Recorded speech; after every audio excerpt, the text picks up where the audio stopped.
Привет всем, меня зовут Аниса.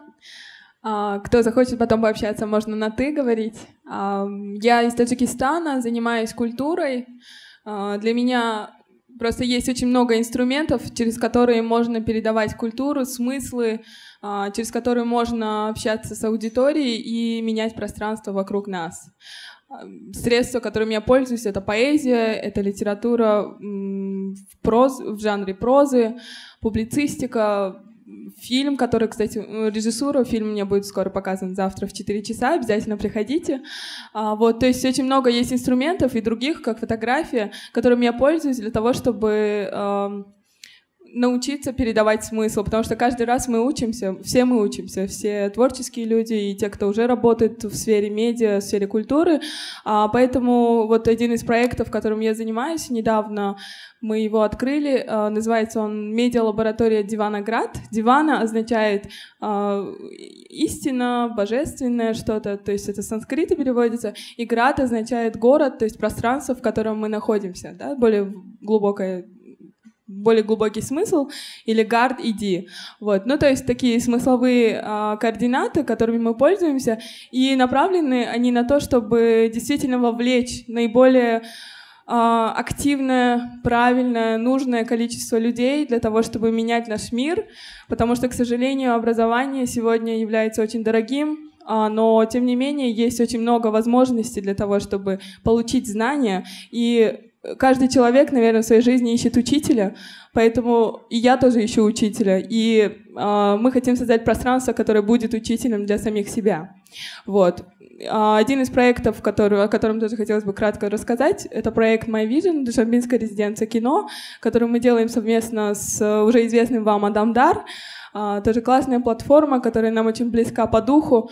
И мы как раз привозим спикеров, режиссеров и кураторов философии из-за рубежа, в том числе из Казахстана, чтобы научить наших режиссеров искать инструменты своим тактильным образом, нащупывать, потому что никого невозможно научить знанию, можно только дать путь. Это то, чем мы занимаемся. Devi, please. Hi, my name is Devi Lockwood, and for the last 4 years, I've been traveling in 18 countries now on a mission to document 1001 human voices on water and climate change. Здравствуйте, меня зовут Дэви Локвуд, и последние 4 года я путешествую по всему миру, я побывал в 18 странах, я документирую голоса людей, их истории об изменении климата и окружающей среды. So it's been really fun to be here recording stories in Central Asia for the week before the festival. Я получил огромное удовольствие здесь, в Центральной Азии, записывая истории в течение недели, предшествующей фестивалю. And this work was inspired by a bike trip I did down the Mississippi River in 2013, where I was recording stories from people I met along the way. И в 2013 году я путешествовал вдоль реки Миссисипи, и именно это путешествие меня вдохновило на тот проект, которым я сейчас занимаюсь. I was traveling on my bicycle for the first year and a half of the journey. That's been about 4 years now. Now I'm not. То есть первые 1,5 года своего путешествия я ездил на велосипеде, сейчас уже 4 года, и сейчас я уже не на велосипеде езжу. But I do my best wherever I am to connect one-on-one with people I meet and to foster kind of storytelling events that might not otherwise happen. Но я все равно пытаюсь с людьми встречаться, так сказать, один на один, то есть чтобы у нас образовался такой хороший контакт, и я стараюсь создавать среду, чтобы люди могли рассказать истории, которые в обычной жизни они бы не рассказали. Because I think we don't talk about environmental issues enough, so it's kind of a fun way to access that through storytelling. Потому что я считаю, что мы недостаточно обсуждаем проблемы окружающей среды, и это такой интересный способ достичь такого обсуждения. I think, like other people on the panel, trying to use a bunch of different forms of media to amplify these voices, including podcasting that's in the works, an online map where you can click on a point and listen to a story from that place, and sometimes I write about the stories as well. И то есть так же, как и все люди, которые участвуют в панели, используют разные инструменты, я использую такие инструменты для того, чтобы голоса эти были услышаны. Я использую подкасты, карта, где вы можете нажать на определенное место и услышать историю оттуда, и я также пишу. Спасибо.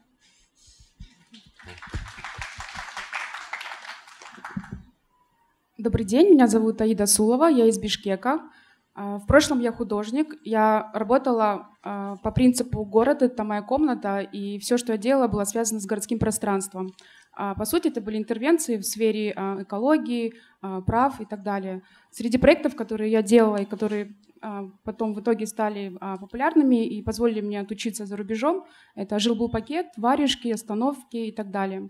Несколько лет назад у меня появилась возможность работать над строительством Американского университета в Центральной Азии. Там я занималась программой Public Art, то есть внедрение искусства в общественных, не музейных, не галерейных пространствах. Позже, год назад, мне сделали предложение. Местные инвесторы, владельцы сети ресторанов показали мне пространство.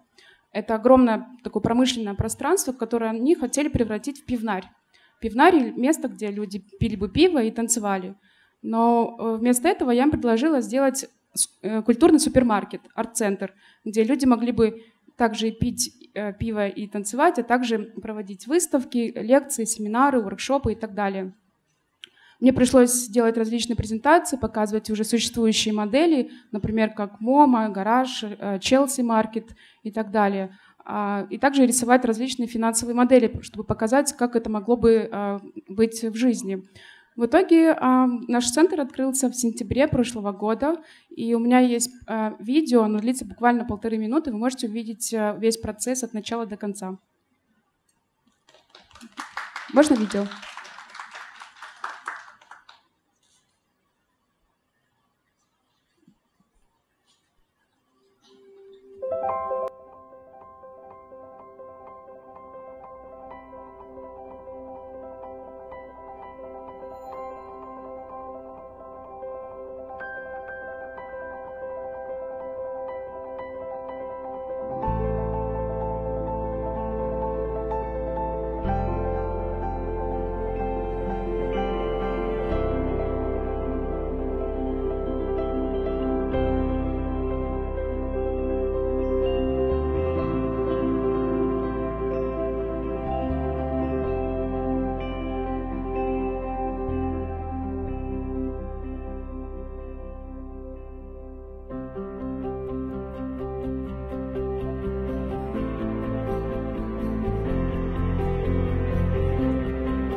Вау!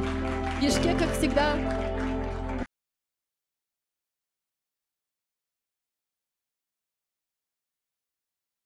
Вдохновляет. И вот мы периодически ездим на Urban Forum Бишкек и удивляемся, насколько, ну, если в сравнении с Казахстаном сравнивать, насколько открыто государственные там деятели, и они посещают постоянно какие-то мероприятия, которые устраивают, ну, общественность и так далее. Ася, расскажи о себе, пожалуйста. Да, у нас будет возможность это обсудить еще. Вот, меня зовут Ася, и я занимаюсь, у нас есть команда АУА, и мы, это вот, сейчас это такая небольшая сеть разных НПО экологических и активистов и так далее.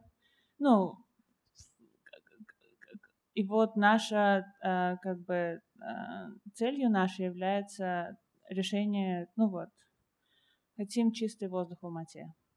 И этому посвящены все наши проекты. Там мы сейчас, надеемся, летом уже запустим, вот если вы слышали, у нас есть мобильное приложение, летом мы запускаем вторую, версию мобильного приложения, будем расширяться, больше данных у нас будет, которые мы надеемся использовать для того, чтобы продвигать какие-то наши рекомендации. Я тут услышала недавно, что ты рок-группу еще создала. Да. Потому что ты Вообще, известна не только тем, что ты создала АОА, у тебя есть еще какие-то другие проекты. Наше мото — это заниматься теми проектами, которые вдохновляют себя и вдохновляли бы... я не знаю, как других, я все время полагаюсь на свою интуицию, на какую-то... И вот занимаюсь теми проектами, которые мне близки по духу.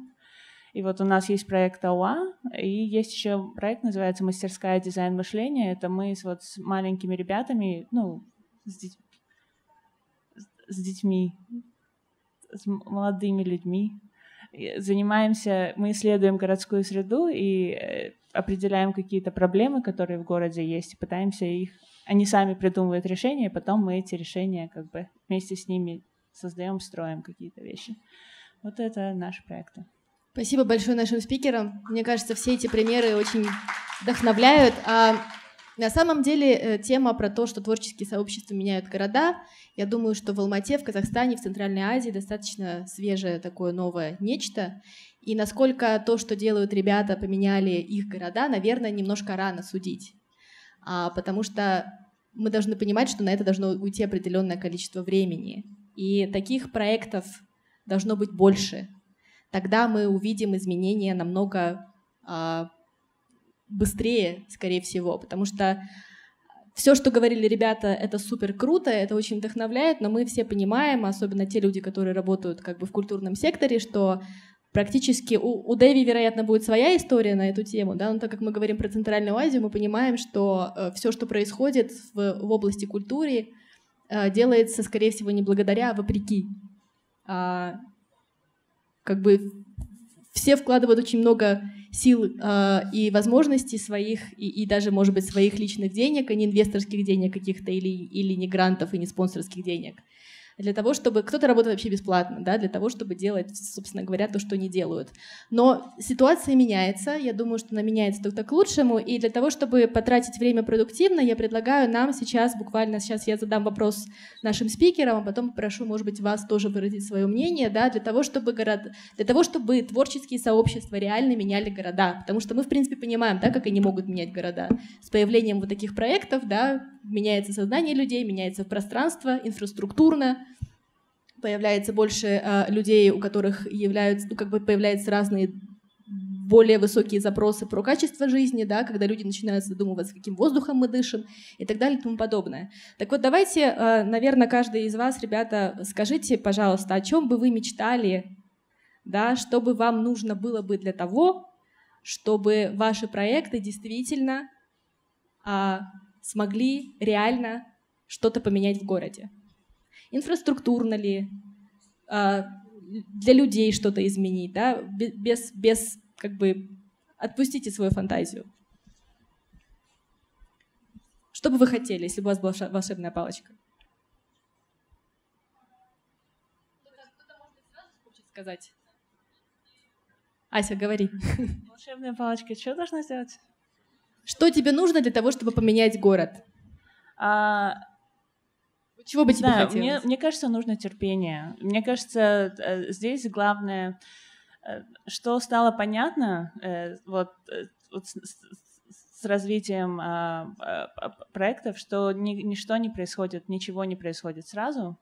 И когда ты начинаешь что-то делать, как бы ты ни хотел, нельзя опускать руки, потому что самое сложное — это перебороть себя и свое нетерпение, и увидеть вот этот быстрый результат. Тебе чего-то не хватает, и ты прям хочешь. И мне кажется, это проблема, может быть, всего нашего поколения, что мы хотим сейчас, а быстро. Если сейчас не происходит, то значит вообще все, что мы делаем, это не нужно. В нашей работе время показало, что изменения происходят, но они происходят очень медленно. И появляются люди, которые поддерживают тебя, появляются похожие проекты, появляются там партнеры новые. И там самое важное, мне кажется, оставаться, ну, как бы поддерживать себе вот этот... это сложнее всего, поддерживать в себе желание делать что-то. И мне кажется, это твоя личная задача. У каждого это своя задача. И вот если бы у меня была волшебная палочка, я бы хотела, чтобы... И потому что вот активизм и всякие вот эти... Ну, вот, это очень... Всегда нужно иметь вот этот баланс общественного и личного. И иногда бывает так, что общественники, они очень быстро выгорают.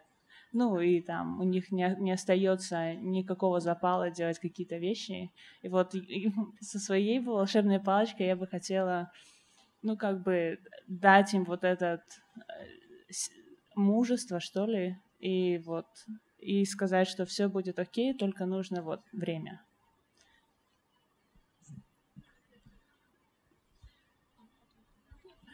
Я хочу сказать две вещи. Первое, мне кажется, моя мечта осуществилась. А второе, мне кажется, я не верю в палочки-выручалочки. Наверное, больше верю в усилия, в труд и в деньги. Я хотела арт-центр в городе, он случился. Он случился благодаря просто стечению различных обстоятельств и открытому диалогу. Диалогу, во-первых, с инвесторами, открытому, а во-вторых, с аудиторией, с публикой Бишкека. На первой выставке, например, когда только начала проводить еще во время стройки выставку, я думала, что придут человек 15, и то половина из них будут мои родственники. Но пришло человек 300. А далее следующая выставка, там 1000 и больше, и больше. Наши выставки сейчас все бесплатные, и мне хочется, чтобы они были всегда доступными, и чтобы у нас была такая вот протоптанная народная тропа. Что бы я хотела, что мне до сих пор не хватает, это, наверное, чтобы вера в этот центр и вообще в такие начинания, в такие инициативы была еще больше. Каким-то образом удалось вот это вот сейчас зерно посеять, и оно растет, и мне хочется все это поддерживать. Да, я, наверное, добавлю, что очень здорово, классные проекты, особенно то, что вы запустили этот центр, потому что на самом деле у меня такая давняя мечта, как у арт-менеджера, создать пространство для себя и всех остальных, где можно реализовывать идеи, творить, делать литературные проекты и так далее. И у нас, наверное, есть какой-то комплекс у Центральной Азии, потому что мы находимся в таком пространстве, где когда-то качалась колыбель цивилизации, да, один из центров культуры, науки в X веке. Но сейчас мы слышим отголоски, и мы все время пытаемся гордиться этим прошлым, при этом ничего практически не делая для того, чтобы быть достойными хотя бы того наследия, которое у нас есть. И с другой стороны, конечно, нам надо всем понимать, что действительно палочки-выручалочки не будет. Никто никому не давал никаких палочек-выручалочек, этого не было ни в одной стране, которая сегодня переживает успех, потому что любая страна, любая культура — это ее люди. И поэтому что надо делать? Во-первых, мы, те, кто живем в Центральной Азии, в своих странах, я считаю, что мы являемся уникумами, потому что мы живем в пространстве, которое мы любим, несмотря и вопреки, нам очень сложно, но, с другой стороны, не бывает нигде легко. В развитых капиталистических странах есть возможность, да, наверное, реализации себя, но таких, как мы, там очень много, и конкуренция страшно высокая, надо это признавать. Но у нас есть большой плюс, если честно, мы можем вытаскивать наш уникальный контент, он действительно интересен всему миру, но мы должны для этого очень много трудиться, мы должны научиться строить диалог, мы строим, по сути, заново, мы строим с нуля. В Таджикистане, в принципе, была гражданская война на протяжении долгого времени, которая уничтожила абсолютно всю инфраструктуру. Уехали люди, никого не осталось, и сейчас мы пытаемся что-то делать. Поэтому я, например, страшно благодарна тем людям, которые что-то пытаются сделать у нас. И примерно такая же ситуация во всех центральноазиатских странах, где-то более лояльное правительство, да, которое более активно принимает участие, где-то менее активно.